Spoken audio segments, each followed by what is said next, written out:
Salam sejahtera bagi kita semua, Shalom. Assalamualaikum warahmatullahi wabarakatuh. Om Swastiastu, Namo Buddhaya, Salam Kebajikan.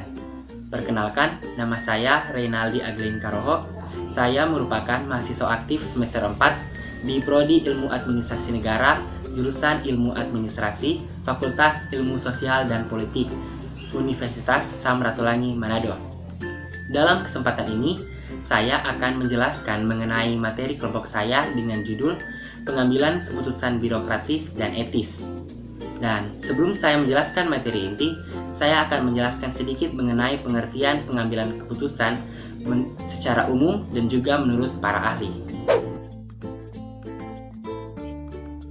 Saat ini saya akan menjelaskan mengenai pengertian pengambilan keputusan secara umum dan juga menurut beberapa para ahli. Secara umum, pengambilan keputusan merupakan suatu tindakan yang menentukan hasil dari pemecahan masalah dengan memilih suatu jalur tindakan di antara beberapa alternatif yang ada melalui proses mental dan berpikir logis dan juga mempertimbangkan semua pilihan alternatif yang ada yang mempunyai pengaruh negatif dan juga positif. Berikut pengertian pengambilan keputusan menurut beberapa ahli. Menurut George R. Terry, pengambilan keputusan adalah pemilihan alternatif perilaku atau kelakuan tertentu dari dua atau lebih alternatif yang ada. Sedangkan menurut Sondang Pesiagian, pengambilan keputusan adalah suatu pendekatan yang sistematis terhadap hakikat alternatif yang dihadapi dan mengambil tindakan yang menurut perhitungan merupakan tindakan yang paling cepat. Dan yang terakhir, menurut James Toner, pengambilan keputusan adalah proses yang digunakan untuk memilih suatu tindakan sebagai cara pemecahan masalah. Dari ketiga pengertian pengambilan keputusan dari beberapa ahli tersebut, dapat kita tarik kesimpulan bahwa pengambilan keputusan itu adalah suatu cara yang digunakan untuk memberikan suatu pendapat yang dapat menyelesaikan suatu masalah dengan cara atau teknik tertentu agar dapat lebih diterima oleh semua pihak.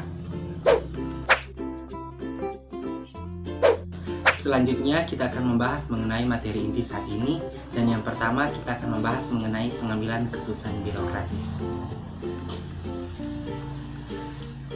Pengambilan keputusan birokratis atau keputusan rutin adalah keputusan terprogram, keputusan repetitif, atau keputusan yang berulang-ulang dibuat.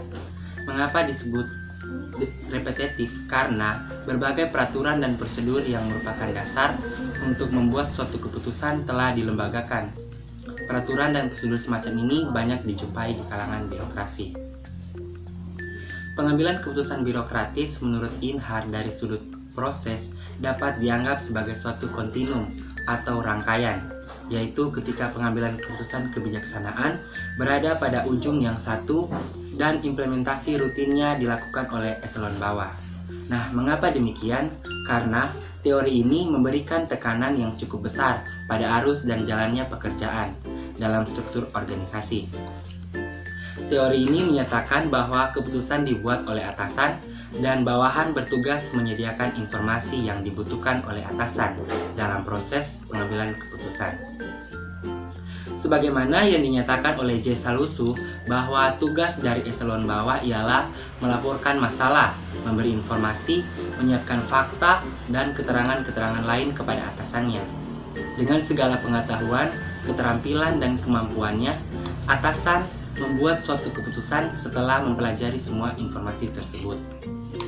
Nah, dalam pengambilan keputusan birokratis selalu bertindak tidak memihak, tetapi juga tidak responsif, bahkan soulless atau tidak punya jiwa. Pendeknya seperti organisasi robot dalam banyak hal. Pengaruh yang terutama yang memegang peranan dalam pengambilan keputusan birokratis ialah tekanan politik dan pengaruh elit.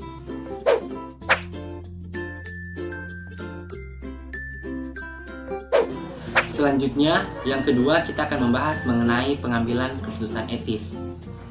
Kata etis atau etika berasal dari kata ethos dalam bahasa Yunani, yang berarti karakter, watak, kesusilaan, atau adat. Menurut Kamus Besar Bahasa Indonesia, etika dibedakan menjadi 3 arti sebagai berikut.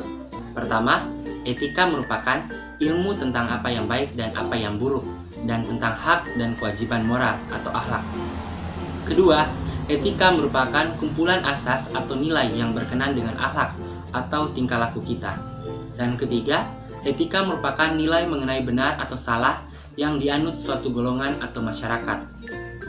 Sedangkan, pengambilan keputusan adalah pemilihan di antara alternatif-alternatif mengenai sesuatu cara, dan bertindak adalah inti dari perencanaan.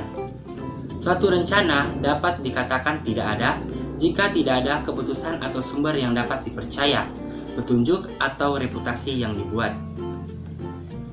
Dari penjelasan di atas dapat diambil kesimpulan bahwa pengambilan keputusan etis adalah pendekatan sistematis terhadap hakikat suatu masalah, pengumpulan fakta-fakta dan data, penentuan yang matang dari alternatif yang dihadapi, dan mengambil tindakan yang menurut perhitungan merupakan tindakan yang paling tepat.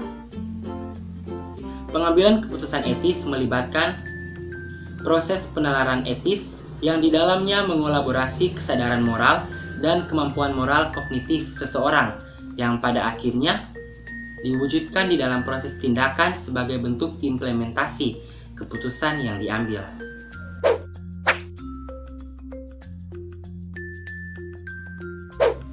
Berikut faktor-faktor yang berpengaruh dalam pengambilan keputusan etis.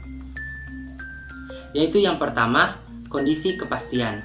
Adalah suatu kondisi di mana pengambilan keputusan mempunyai informasi sepenuhnya tentang masalah yang dihadapi, yang akan mempermudah kita dalam mengambil alternatif-alternatif pemecahan masalah yang tepat karena hasil dari setiap alternatif pemecahan tersebut telah diketahui. Kedua yaitu resiko.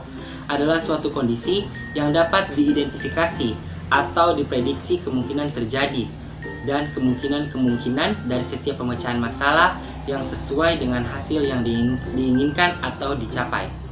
Dan yang ketiga, ketidakpastian adalah suatu kondisi di mana pengambilan keputusan tidak memiliki kepastian atau tidak dapat menentukan sesuatu subjektif ke dalam kemungkinan yang bersifat objektif.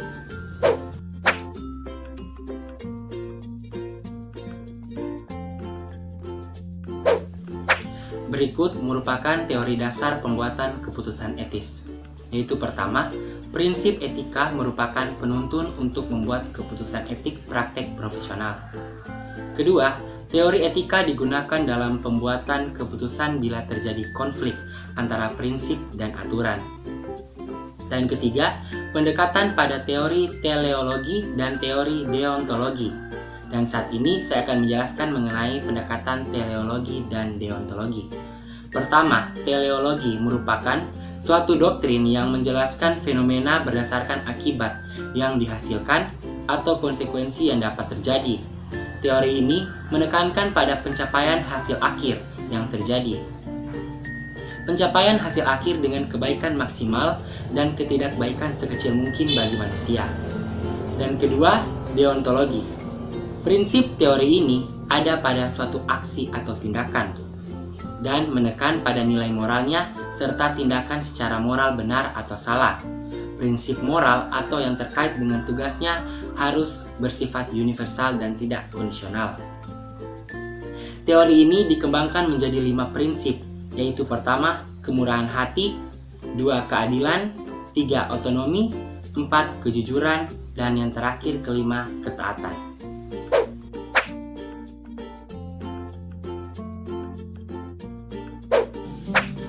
Jadi, kesimpulan dari pembahasan kita saat ini yaitu pengambilan keputusan birokratis atau keputusan rutin adalah keputusan terprogram, keputusan repetitif, keputusan yang berulang-ulang dibuat. Dalam pengambilan keputusan, birokratis selalu bertindak tidak memihak, tetapi juga tidak responsif bahkan soulless atau tidak punya jiwa. Pendeknya itu seperti organisasi robot dalam banyak hal. Nah, pengaruh yang terutama memegang peranan dalam pengambilan keputusan birokratik ialah tekanan politik dan pengaruh elit. Sedangkan pengambilan keputusan etis melibatkan proses penalaran etis yang di dalamnya mengolaborasi kesadaran moral dan kemampuan moral kognitif seseorang yang pada akhirnya diwujudkan di dalam proses tindakan sebagai bentuk implementasi keputusan yang diambil. Demikianlah pemaparan materi saat ini. Semoga materi yang sudah saya paparkan dapat berguna bagi kita semua dan juga dapat dipraktikkan dalam kehidupan kita sehari-hari. Saya memohon maaf bila ada kesalahan kata dalam pemaparan materi. Untuk itu saya undur diri, tetap jaga kesehatan di rumah aja.